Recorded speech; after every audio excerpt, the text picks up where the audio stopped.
As the more you learn to love yourself, the less things you'll start to tolerate and what you get yourself involved in. And I think that's part of evolution. I believe that's part of growing.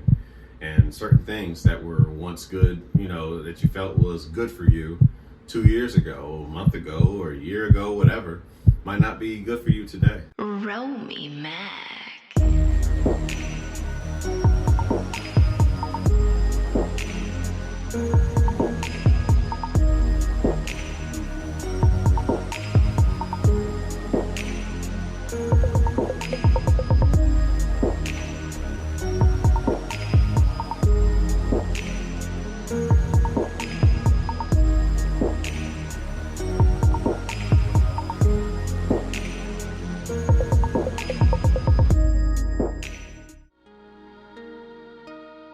How do you obtain and maintain peace in your life? Well, I tend to just focus on me. And by focusing on me, focusing on what's in my control. Measuring energy that I'm around. If it's in my control to not be around what I deem to be negative energy for me, I'm going to remove myself, or I'm just not going to be involved with it at all. If it's a situation like I'm not able to get out of it, then I focus on my responses to said people projecting, you know what I mean? And do my best to kind of I'll stay with it for as long as I can, and then I got to get the hell up out of there because it's draining. And then I like to get somewhere alone to kind of recharge my brain, or be around people that give that energy, that charging energy, because we all know that we've been around people where we felt like they gave life, and we've been around people that feel like they trying to drain you to damn death. And for me, it's like I want to stay in the most effective mood for what I have to do for the day. That's really what it's all about. It's nothing personal. It's just like, all right, man, I have a lot of tasks that I have set for myself, and if I'm going to be around this, I'm not going to feel like doing that shit. So I like to obtain peace that way, by just being around people that are considered to be sails and not anchors. And you'll know who they are. You'll feel that. You'll know how you feel when you leave their presence, and just stay the hell away from them for as long as you live.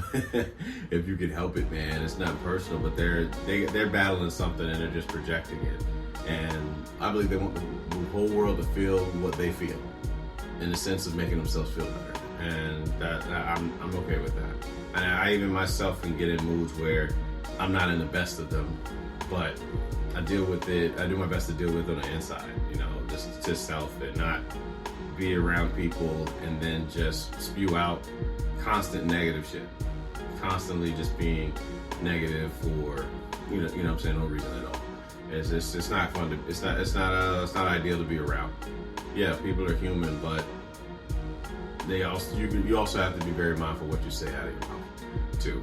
And you can have thoughts, It's all right to have thoughts, but just understand that you're not those thoughts. And when you decide to spew out those thoughts, then that's where you're held accountable. I mean, we can think some of the most vile shit in our minds, but as long as we don't say it out loud, the world wouldn't know. But when you decide to say the first thing that comes to your mind, you know, you got to deal with the consequences of what comes out of your mouth. You know what I'm saying? It's freedom of speech. Don't get me wrong. We live in a country that does have freedom of speech, but freedom of speech does not come without consequences for any of us, or whatever we choose to say. So be willing to die on that hill with what you say. But what do I do to obtain peace? I like to be in nature, for sure. One spot in particular, that's it, just a beach. And a quiet beach, not a loud tourist beach, but a beach that just doesn't have anyone there for the most part. Maybe some old lady walking her dog, her and her husband walking a dog, or, you know, whatever, whoever's, you know, just not, as long as it's not like, yeah, it's not like South Beach. You know, South Beach, Daytona Beach, I imagine they stay pretty packed throughout the year.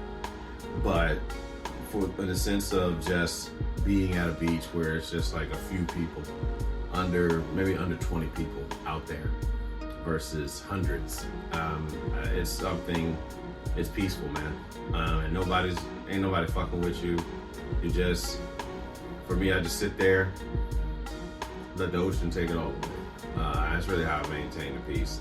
That's how I obtain the peace. I'm very mindful of who I spend my time with. And I don't have time to waste time.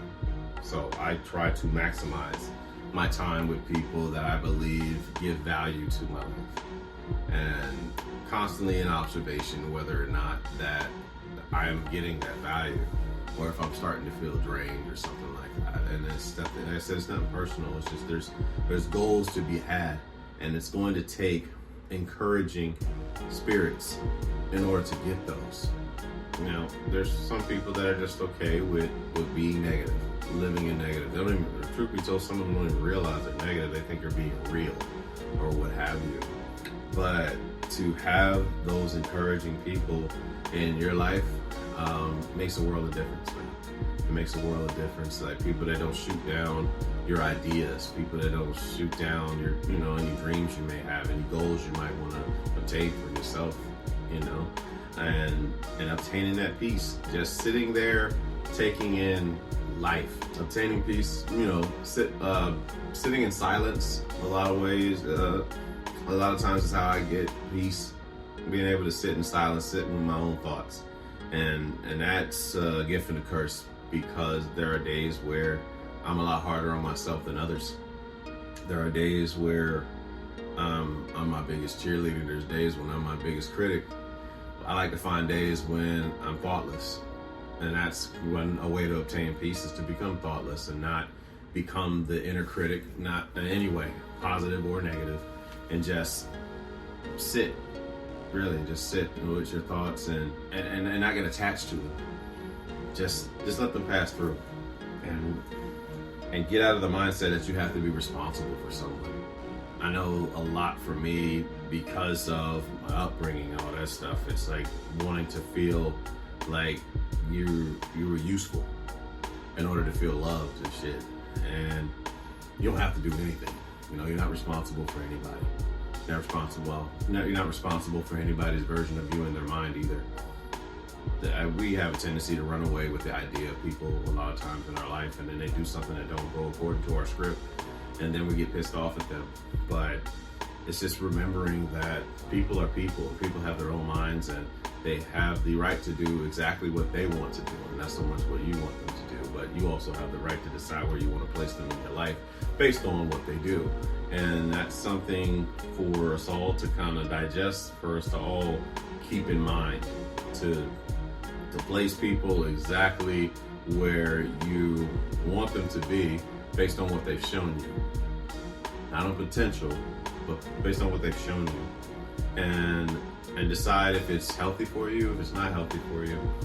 And we have a tendency to keep around toxic people, that, you know, behaviors that are toxic for us and others, because we ourselves are toxic. I mean, the people around us are just a mirror of us. They're a reflection of us in some kind of way, and there's no getting around it. So when you get upset with someone, you're getting upset with yourself, and it's like doing a real good analyzing of your behavior and where you are the part of the problem, where you are with your toxicity.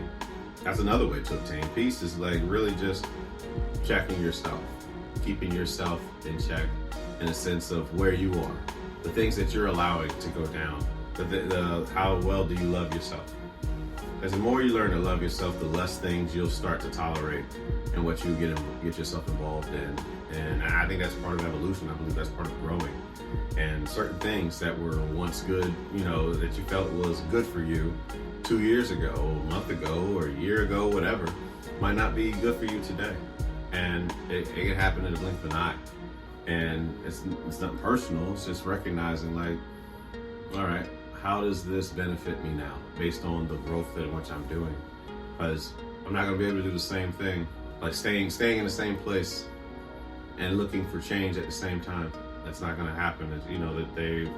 That's a contrast of ideas there. But when you decide that, you're going to make changes to yourself, sacrifices are going to happen.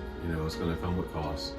When you try to better yourself, when you try to ascend in life, it comes with a cost. It very well may cost you people that you've been around for a while.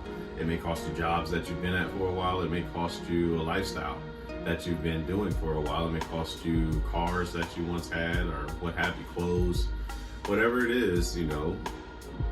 It's going to cost you. And peace comes at a cost too, and you must protect it with your life. And that's what I try to do. I try to protect my peace to the best of my ability, and in the sense of, I do my best to not project my insecurities onto others. Really try to not project my insecurities onto others. I do my best to not make them responsible for anything that I have going on, but also being a listening ear. But being a listening ear doesn't mean I'm going to fix it. But I can listen and let you bounce your own ideas, because sometimes you just need to get that out. That's why I recommend therapy for all of us. But always talking to the men, especially black men. Therapy is a great place to balance and bounce your thoughts, so you can see what the hell you sound like in your head to somebody else, and they can let you know, all right, you nutty, you nutty squirrel shit, you crazy than a roach, or no, you actually got something going there. You know what I mean? And I believe that's something for us to take into consideration as far as like obtaining peace, is finding peace within, for one, being able to be okay in chaos, but also being able to remove yourself, if you can, be away from the chaos. And those things truly do matter. And obtaining peace is really just becoming one with yourself, becoming more focused on where you lie in the problem, where your contribution to your present situation. How much of the past are you living in? How much of the future are you trying to prevent? How often do you live in the present moment? All these things that I keep in mind as I'm trying to obtain peace, maintain peace. But I believe that I obtain peace by going to nature and getting a reset, protecting, my energy, who I'm around, the type of energy that I'm around, and just recognizing that energy, and being around people that produce energy that is conducive for being effective in life. But maintaining peace, maintain peace by minding the fucks you give, and really just watching who you spend your time with.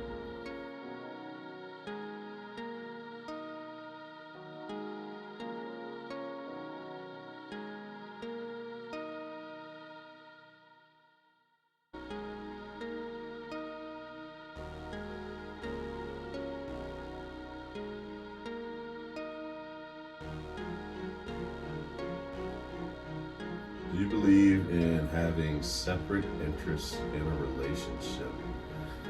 Yeah, for sure. I believe opposites attract. And what's big for me is that I don't have like this, you don't have to fit the mold type thing. Only thing that I guess would be a mold is for you to be feminine. That's it, man. Because it's more about the science of it all. That's what keeps the attraction. Because me operating in my masculine and you operating in your masculine it's going to kill attraction.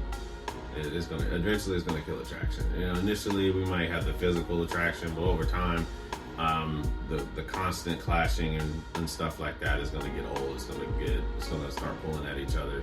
You're going to want to kill me, I'm going to want to kill you, figuratively speaking, not literally. But yeah, separate interests, being able to be your own person, to have your own individual things that you're into, without it being dismissed, without anybody trying to tear it down, because understanding that a person's interest has nothing to do with you. It doesn't change, it doesn't make you any less cool, it doesn't make you any more cool or anything like that. It's really just about that person and what they're into. And as long as it's not projected onto me, by all means, like what you like, love what you love, whatever movies that you're into, rock out. Whatever songs you like to play, even if it's the same song that you play 20 times. I mean, anybody who knows me, that's around me, has probably heard Human Nature more than once. That's like, for me, that's my one. There's a few others, but that's my favorite. That's the favorite song I've ever heard in my life. But having your own interests, like I might be into art, you might be into poetry. Yeah, they're in the same realm and stuff. You might be into crime shows. I might be into wrestling, and or horror movies and gore movies, thanks to Art the Clown. But there's different things, and that's the beauty of it. It's just having something to have a conversation about, and you don't necessarily have to agree on the same shit. That's another thing. Is that I think that's the beautiful thing about being human, is that we can have our own ideas, we can have our own interests, we can have our own mindsets, we can have our own opinions, and it's not about right and wrong. And once you remove that, everything becomes interesting when you're in conversation with people and you don't make it about right and wrong, and you just listen to a perspective and hear something that, yeah, you might have thought the same thing, but you might not have looked at it the same way that they did.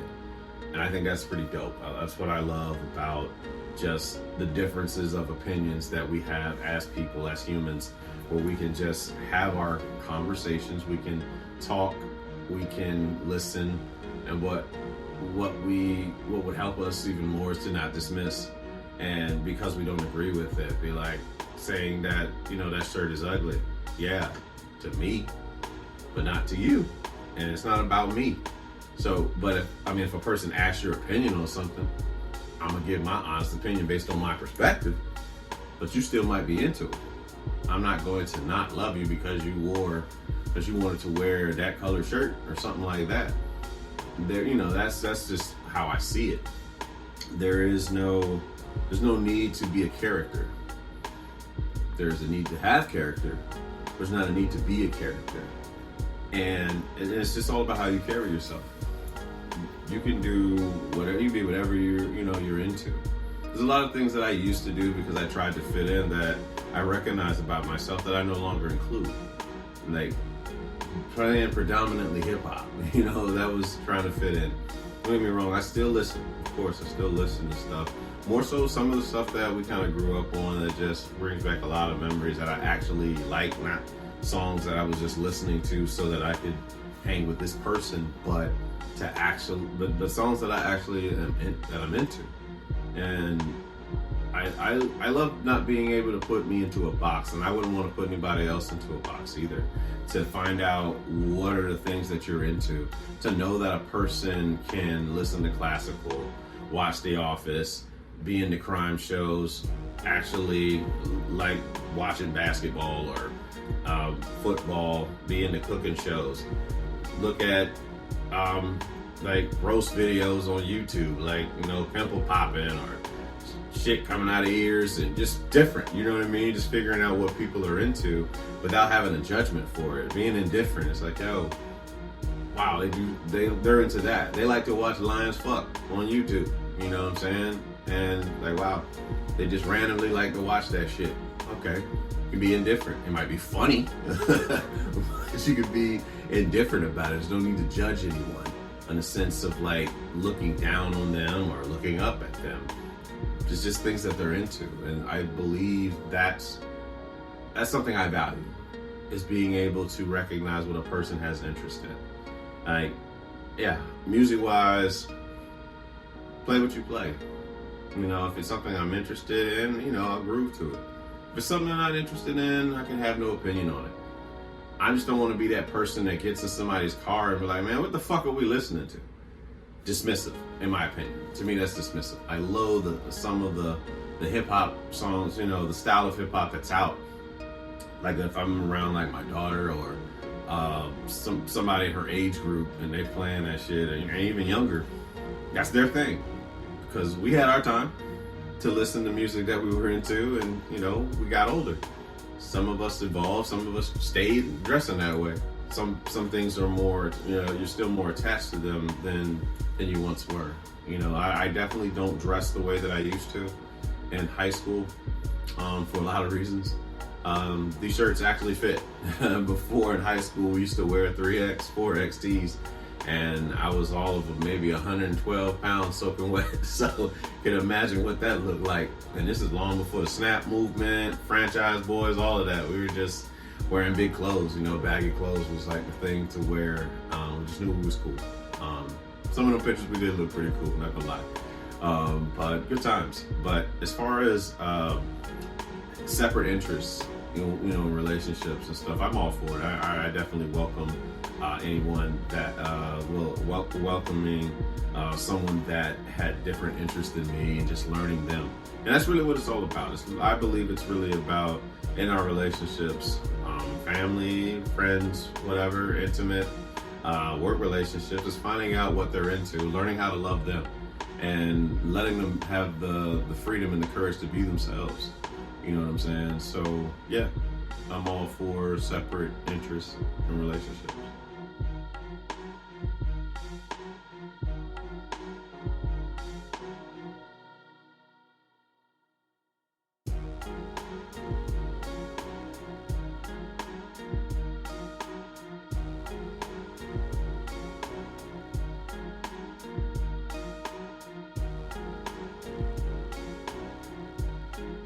What would I like to eat all day without sharing? A large cheese pizza from like a New York-based pizzeria. Something I probably wouldn't want to share.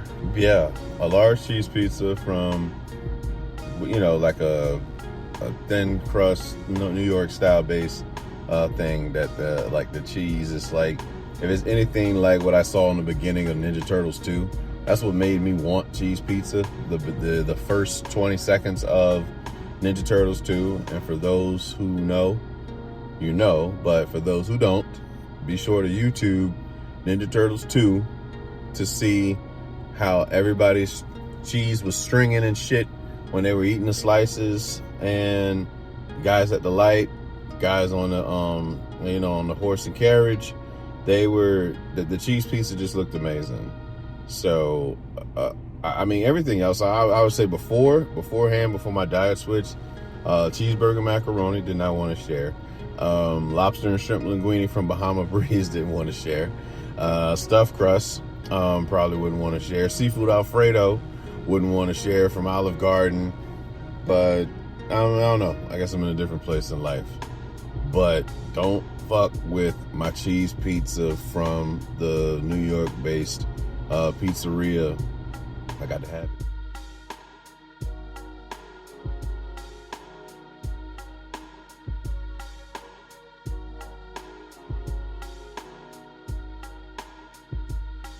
What emotions do you hide the most? The emotions that I hide the most would be anger. Anger's one of them, right? Anger, because I don't believe I was allowed to show that much anger in a healthy way, for sure. But I don't believe I could show anger at all. I believe I had to suppress my anger. And because I suppressed it, it came out in unexpected ways. It came out in non-processed ways. It came out in tantrums. It came out in just looking like a child. And this is in a grown man standpoint at that too. So that emotion is something that I hide from. I say that. I can honestly say that about myself, that I've hidden from is certainly that of anger. Now, another emotion that I'd say that I've hidden from, and I'm probably going to bounce back to the anger at some point, but the emotion of joy, right? Joy, allowing yourself to feel happy about something, and that was taught very early on. And I would say that's probably middle school shit, you know, coming from our area, living in Suffolk, going to school, trying to be happy probably could get you beat up certain times, you know what I mean? So there was a lot of acting cool, too cool to show that you appreciate something. And it's common in teenagers, I believe. Just I know with a lot of stuff that we did. Now, if we was around like I don't know, just ourselves and stuff, like, it depends. It really all depends on who it was. But if you had that one kid, you know, that really didn't get much from their parents, and you came around them with joy, they would get insecure. They would feel some type of way about you showing your happiness, about you showing that you have two parents or whatever the insecurity would be for that kid at that time. And what I learned was that I kept that when I would go home, you know, and I remember trying to act too cool for the stuff that, you know, my parents would give me. And they were things that I actually wanted too, you know, but to act just like, you know, it's cool, you know what I mean? Instead of showing such joy on certain things. And that's the trauma response, obviously, and trying to fit in, and a list of a whole bunch of shit that I took on instead of showing my appreciation for the material things that my parents were fortunate enough to give me. And I can say that, man, like, a lot of the material things that I wanted, I certainly received, man. And that's testament to how hard my parents worked and other parents worked to ensure that we got the things that, you know, we thought we wanted at the time. You know, I mean, there's other things, obviously, that definitely we would have benefited more from if we focused more on that. But I think any parent, you know, I believe any parent does that, though, you know, that are not aware, especially when it comes to like emotion. And that's another thing, is just hiding emotion and hiding that, you know, happiness, showing that you have a love for something. And when you do that, what that does is it gets processed in so many ways, and you find yourself like pushing it away. Like, you're afraid to feel happiness because you believe it's going to be taken away. And not just with relationships, you know, not just with like relationships, just anytime you enjoy something, you believe that life is just going to take it away. And we don't realize how powerful our thoughts are, because we become what we think about. So if we're thinking about things being taken away from us, more than likely we're going to bring that energy to fester into our lives and all of that. But we can also just be appreciative and grateful for what we have. I mean, nothing belongs to us. Number one, nothing belongs to us in this life. So because we own nothing, we can appreciate everything, you know? So life is, life is life, right? Life is life. So anger, joy, sadness, sometimes it depends. If you look like you didn't appreciate anything, you wasn't able to show sadness. Crying, like that. Like, crying was not something that was well received, not by a man, not about boy doing that, showing that you've just had enough, and you just crying made you look weak, appear weak. So there's that. So sadness, anger, joy. So what other options do you have? At that point. And it was trying to mask yourself, trying to be stoic, not allowing yourself to feel anything, and for what and for why. And that's what it took me a while to understand. Now, I even still to this day, right, there's a combination of such, because I won't necessarily show myself being like a little kid, just extremely happy, like, my dog came home type thing. But I can show my appreciation for something that someone has done. I have had to learn how to show joy in a masculine way, and without feeling like I'm pushing something away. And that's another thing, as far as like emotion, hell, even love, pushing that away, and not knowing why. I mean, you don't even recognize that you're doing it, but it's just fear, because you've never felt like you've had that steady form of love, that was consistent. So it's like, all right, if I don't allow myself to get there, it won't hurt as much. It's the concept, right? But not allowing yourself to feel is it's detrimental. It's detrimental to your mental by doing so. And obviously this is something you learn just by going through. This is something you learn from going to therapy. These are things you just learn about yourself, about the emotions that you were allowed to feel and hidden, the emotions that I hide from the most. So I think I just named them, but joy.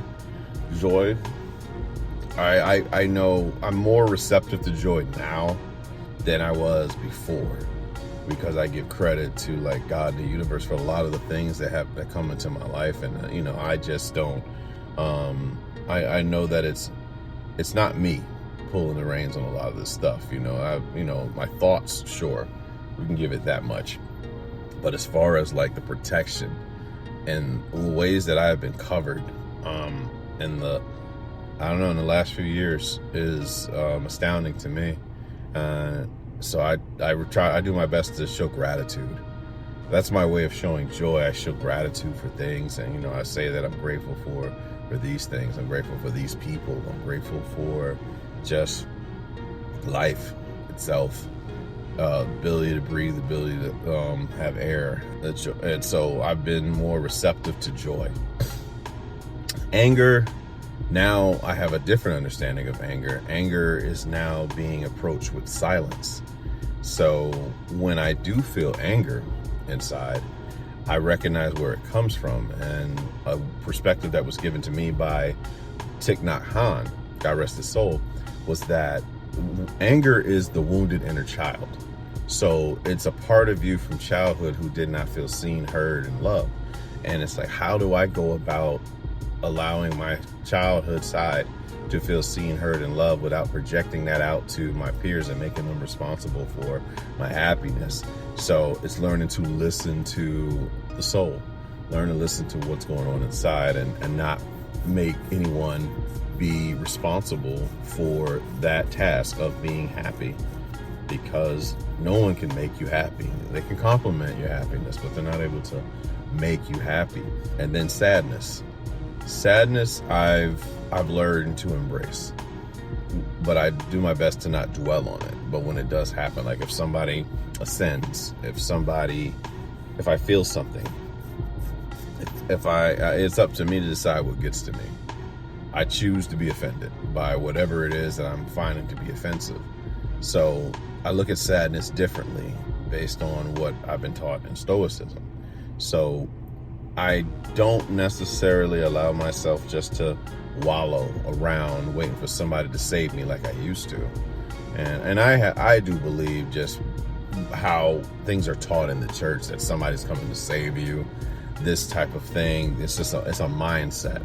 And I'm not saying that to believe that Jesus is not coming back to save his followers. That's not what I'm referring to. I'm talking about like the mindset that is kind of intentionally or unintentionally pushed in the church, where you're to rely upon a person, a thing, of something to come and save you, instead of you being your own savior, you know?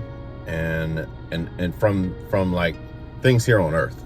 We're not speaking from a spiritual sense, but things here on earth, believing that somebody's coming to save you and all you got to do is just endure. I don't believe that's how that works. I believe what also is said in the Bible, faith without work is dead. So putting forth that work and allowing God in the universe to meet you on, and you know, halfway with that, but you got to do your part, and you know, putting forth that effort.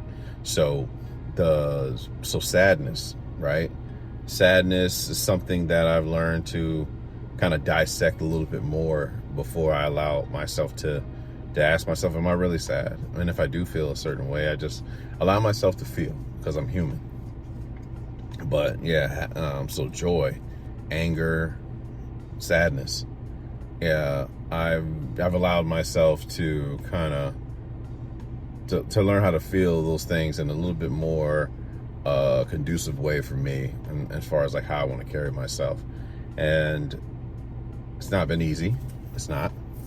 Find myself triggered at sometimes, and when I'm triggered, I'm no longer the adult now. Now I'm back in the past, and it's like it can be hell sometimes trying to pull yourself out of there, but it is not impossible. It's challenging, but it's not impossible.